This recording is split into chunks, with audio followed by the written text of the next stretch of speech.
Online link open करने के बाद में आपके सामने ये वाला इंटरफेस आ जाएगा। अब आपको यहाँ पर click here for new ration, इसके ऊपर क्लिक करना है। इसके ऊपर क्लिक करने के बाद में यहाँ पर गाइज आप आपका फर्स्ट नेम एंटर करेंगे। फर्स्ट नेम को दोबारा डाल करके वेरीफाई कर देंगे। अगर आपका मिडिल नेम है तो आप यहाँ पर डाल देंगे, नहीं तो आप खाली छोड़ देंगे। इसके बाद लास्ट नेम के अंदर आपको आपका लास्ट नेम एंटर करना है अंग्रेजी के बड़े अक्षरों में ही, और उसको दोबारा डाल करके वेरीफाई करना है। फिर आप आपका मोबाइल नंबर एंटर करेंगे 10 डिजिट का, कोई जीरो कोई और अन्य वर्ड का इस्तेमाल आपको नहीं करना है। एंड देन अब नंबर को दोबारा डाल करके आप वेरीफाई कर देंगे।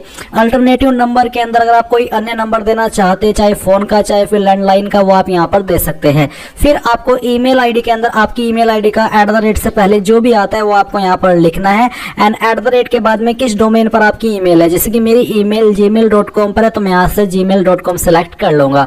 अब आपको अपनी पूरी ईमेल आईडी यहाँ पर डालनी है, कोई डोमेन सेलेक्ट करने की आवश्यकता नहीं है। And then security code fill करके इन सभी जानकारी को चेक करने के बाद में सेव एंड नेक्स्ट के ऊपर क्लिक करना है। अब आपके सामने वाला इंटरफेस आएगा जहां पर आप देख सकते हैं कि आपका राशन हो चुका है और आपको राशन नंबर एंड पासवर्ड की जानकारी डिस्प्ले के ऊपर दिखाई जा रही है। सेम जानकारी आपको ईमेल और मैसेज के माध्यम से सेंड कर दी गई है। अभी आप यहाँ पर फोटो एंड साइन अपलोड करेंगे। फोटो की गाइडलाइंस के लिए आप यहाँ पर ये PDF है, इस लिंक के ऊपर क्लिक करके ओपन कर सकते हैं, जहां पर आपको जानने को मिलेगा कि फोटो का साइज कितना होना चाहिए, 20 से 50 KB, डायमेंशन क्या रहना चाहिए, सिग्नेचर का साइज क्या रहना चाहिए, थंब इंप्रेशन क्या क्या रहना चाहिए, हैंड रिटन डिक्लेरेशन क्या क्या रहना चाहिए, प्रूफ ऑफ एज का जो साइज है या फिर फॉर्मेट हो कितना होना चाहिए, वो आप सभी इन्फॉर्मेशन यहाँ पर चेक कर सकते हैं। अब आपको इनके अकॉर्डिंग आपका फोटो बनाना है तो आप चूज फाइल के ऊपर क्लिक करेंगे और जहां पर भी आपकी फोटो फाइल है वो आपको सेलेक्ट करनी है।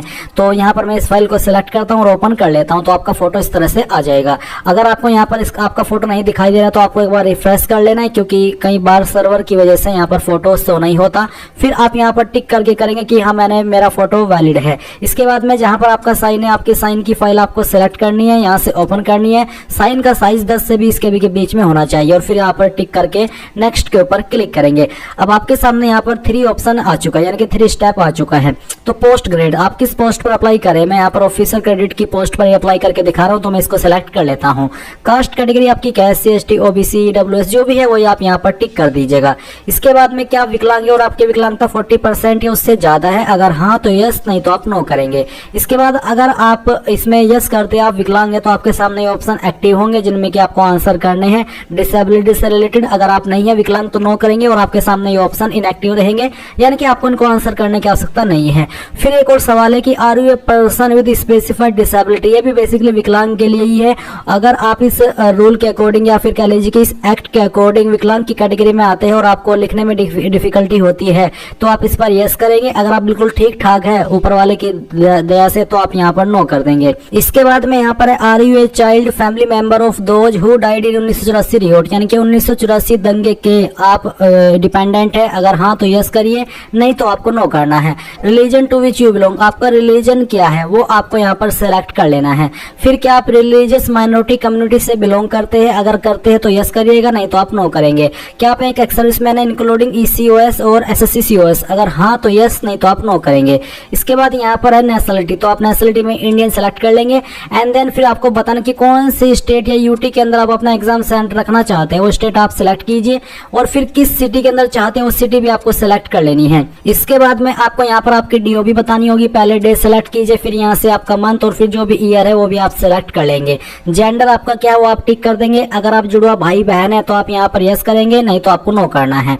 अगर आप जुड़वा है तो यस करने के बाद में आपको जुड़वा का नाम और जेंडर भी बताना होगा। मैरिटल स्टेटस क्या है वो आप यहाँ पर टिक कर देंगे। एंड देन फिर आपका जो फादर नेम है वो भी आपको यहाँ पर एंटर करना है 10th के सर्टिफिकेट के अकॉर्डिंग। फिर आपको आपकी माता जी का नाम एंटर करना है। अगर आपकी शादी हो चुकी है तो आप यहाँ पर स्पाउस नेम में आपके पति पत्नी का नाम एंटर करेंगे। इसके बाद में एड्रेस फॉर कोरेस्पोंडेंस में जो आपका प्रेजेंट एड्रेस है वो आपको यहाँ पर लिखना है, जो भी एड्रेस है वो आप यहाँ पर डाल दीजिएगा। और फिर डिस्ट्रिक्ट आपकी जो भी है वो डिस्ट्रिक्ट आपको यहाँ पर एंटर कर देनी है। एंड देन स्टेट आपकी कौन सी है वो स्टेट सेलेक्ट कर लेनी है और फिर जो आपका पिन कोड है वो भी आपको यहाँ पर डाल देना है। अगर आपका प्रेजेंट एड्रेस और परमानेंट एड्रेस सेम है, एक ही है, तो आप यहाँ पर टिक कर दीजिए। अगर अलग है तो अनटिक करके अलग से परमानेंट एड्रेस भरिएगा और फिर किस एड्रेस के ऊपर आपको GST इनवॉइसिंग चाहिए वो आप यहाँ पर सिलेक्ट कर लीजिए। एंड देन फिर आप सेव एंड नेक्स्ट के ऊपर क्लिक करेंगे। अब आपके सामने यहाँ पर क्वालिफिकेशन की जानकारी आ चुकी है। तो सबसे पहले यहाँ पर ग्रेजुएशन का सेक्शन दिया है, तो आपके पास इनमें से किस सब्जेक्ट या स्ट्रीम के अंदर है वो आप सिलेक्ट कर ले। अगर इनमें नहीं है तो अदर्स के ऊपर क्लिक करके खुद से अपनी क्वालिफिकेशन का नाम यहाँ पर एंटर कर दे। एंड देन फिर यहाँ पर आता है यूनिवर्सिटी इंस्टीट्यूट नेम, तो कहाँ से आपने की है आपकी क्वालिफिकेशन वो आपको यहाँ पर एंटर करना है। आप यहाँ पर आपकी यूनिवर्सिटी का पूरा नाम डालिएगा और फिर कब आपने पास किया और डेट, मंथ और जो ईयर है वो आपको यहाँ पर सेलेक्ट कर लेना है। इसके बाद गाइज यहाँ पर परसेंटेज आपकी कितनी है वो आप यहाँ पर एंटर करेंगे। क्लास ग्रेड क्या है वो आप सेलेक्ट कर लेंगे। इसके बाद आती है पीजी डिग्री। अगर आपके पास पीजी क्वालिफिकेशन भी है तो आप यहाँ पर उसको सेलेक्ट कर लीजिए, जैसे कि 2 year full time MBA in finance जो भी है वो आप यहाँ पर टिक कर लेंगे। एंड देन फिर यहाँ पर आपको आपकी यूनिवर्सिटी का नाम सेम वे में, डेट ऑफ पासिंग, परसेंटेज और आपकी क्लास क्या है वो आपको सेलेक्ट करनी है। कोई प्रोफेशनल क्वालिफिकेशन है वो भी आप यहाँ पर इस तरह सेलेक्ट करके भर देंगे। कोई अन्य क्वालिफिकेशन है उसकी जानकारी भी आप यहाँ पर दे देंगे।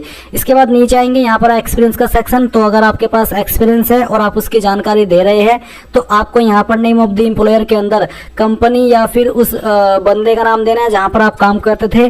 डेजिग्नेशन के अंदर उस पोस्ट का नाम जिस पोस्ट पर रह करके आपने काम किया है। फ्रॉम के नीचे जो डेट, मंथ, ईयर है यहाँ पर आप वो डेट सेलेक्ट करेंगे जब आपने जॉब ज्वाइन की थी। और 2 के नीचे जो डेट, मंथ, ईयर है यहाँ पर आप वो डेट सेलेक्ट करेंगे जब आपने जॉब छोड़ी थी। नेचर ऑफ ड्यूटीज यानी कि किस तरह का आपका ड्यूटीज का नेचर था वो आप बताएंगे और क्यों आपने जॉब छोड़ी उसका कोई भी छोटा मोटा रीजन आप यहाँ पर दे देंगे। फिर आती है लैंग्वेज नोन, तो लैंग्वेज आपको जो भी आती है वो आप यहाँ पर लिखिए और बताइए मुझे पढ़नी आती है, लिखनी आती है और बोलनी आती है। फिर जो आपको सेकंड लैंग्वेज आती है वो आप यहाँ पर लिखिए और उसका स्टेटस भी आपको सेम तरीके से बता देना है। कोई तीसरी लैंग्वेज भी आपको अगर आती है तो वो भी आप लिख देंगे और उसका स्टेटस सेम तरीके से बताएंगे और सेव एंड नेक्स्ट के ऊपर क्लिक करेंगे। अब आपके सामने आपके फॉर्म का प्रीव्यू आ चुका है। आपने जो भी जानकारी भरी उन सभी को चेक कीजिए। चेक करने के बाद में यहाँ पर आई एग्री के ऊपर क्लिक कीजिए। कंप्लीट रजिस्ट्रेशन के ऊपर क्लिक करके यहाँ से ओके कर दीजिए। एक बार फिर से ओके कर दीजिए। अब आपको यहाँ पर कुछ डॉक्यूमेंट अपलोड करने हैं। एक है लेफ्ट थंब इंप्रेशन, मैंने आपको यहाँ पर बताया था कि किस डॉक्यूमेंट का साइज कितना होना चाहिए, फॉर्मेट क्या रहना चाहिए, इसकी जानकारी आप यहाँ पर इस पीडीएफ के अंदर अभी भी चेक कर सकते हैं। एंड इसी के अकॉर्डिंग आप आपका इमेज बनाएंगे तो आपको यहाँ पर चूज फाइल का ये जो लिंक है इसके ऊपर क्लिक करना है और जहाँ पर भी आपका थंब इंप्रेशन है वो आपको यहाँ पर सेलेक्ट करना है और यहाँ से ओपन कर लेना है। तो आपका थंब इंप्रेशन इस तरह से आएगा, आप इसको ओके कर दीजिए। फिर आपको यहाँ पर हैंड रिटन डिक्लेरेशन अपलोड करना है। इसमें आपको यहाँ पर इसको अपलोड करना है तो चूज फाइल के ऊपर क्लिक कीजिएगा और जहां पर भी आपका हैंड डिक्लेरेशन है वो सिलेक्ट कीजिएगा और इस तरह से वो यहाँ पर अपलोड हो जाएगा। फिर आप यहाँ पर आपका proof of date of birth जिसमें कि आप यहाँ पर आपका 10th का सर्टिफिकेट जिसमें कि आपकी डीओपी दी गई है वो अपलोड कर सकते हैं या फिर जो आपका जन्म प्रमाण पत्र है वो भी आप यहाँ पर अपलोड कर सकते हैं। एजुकेशनल क्वालिफिकेशन डॉक्यूमेंट, तो जो भी आपकी शैक्षणिक योग्यता है उसके जो भी डॉक्यूमेंट्स है वो आपको एक पीडीएफ के अंदर, सिंगल पीडीएफ के अंदर मर्ज कर लेने अगर एक से ज्यादा सर्टिफिकेट है वो, और उसको यहाँ पर अपलोड करना है। फिर अगर आप SC ST OBC है या फिर EWS कैंडिडेट है तो आपको यहाँ पर कास्ट सर्टिफिकेट भी अपलोड करना है पीडीएफ के फॉर्मेट में ही। एंड देन सिक्योरिटी कोड डालेंगे और सेव एंड नेक्स्ट के ऊपर क्लिक करेंगे। अब आपके सामने पेमेंट का अमाउंट है तो ये सिक्योरिटी कोड डाल करके आप पेमेंट अमाउंट को कंफर्म करके सबमिट पर क्लिक करेंगे और आपको पेमेंट के पेज पर ट्रांसफर कर दिया है।